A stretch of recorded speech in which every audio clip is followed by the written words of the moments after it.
آقا یه سوال دارم دیگه از اوستا دیوار رو گچه خاک بزنی بهتره یا بیای اینجوری یه گچه بزنی؟ یه گچه سفید. از نظر سفید که بخوای نگاه کن بگو. از نظر سفید بخوای یه گچه رو حساب کنی گچه خاک محکم‌تره. خب گچه خاک محکم‌تره. آقا با متخصصا دیگه صحبت کنید دیگه. بیا. خب دوامش هم بیشتره ولی خب یه گچه بخوای کنی سفیدمون تمیزتر در میاد. یعنی به قول گفتنی سفید. پس میگی گچه خاک بهتره. گچه خاک محکم‌تره. دوست حامد شما نظرتون بگید. یه گچه بهتره. یه گچه سفید یعنی همونی که داری میزنی. بله. خب پیشرفت کارش کمتره ولی رو سفیدش که موج نمیفته. آفرین نظر منم همینه.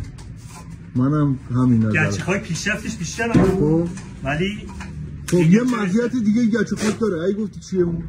گچه خاک یه مزیت داره. مزیت گچه خاک رو بگو. گچه خاک رطوبت که بهش میرسه.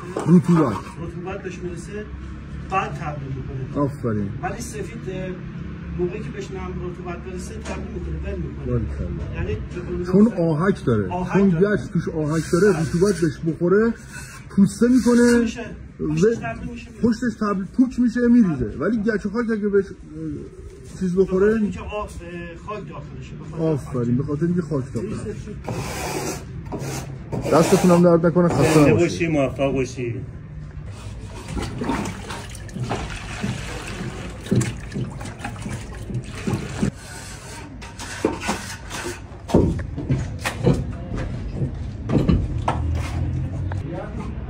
خب برنخواه الان یه دستش نمیرسه میفته تو تخته بیارم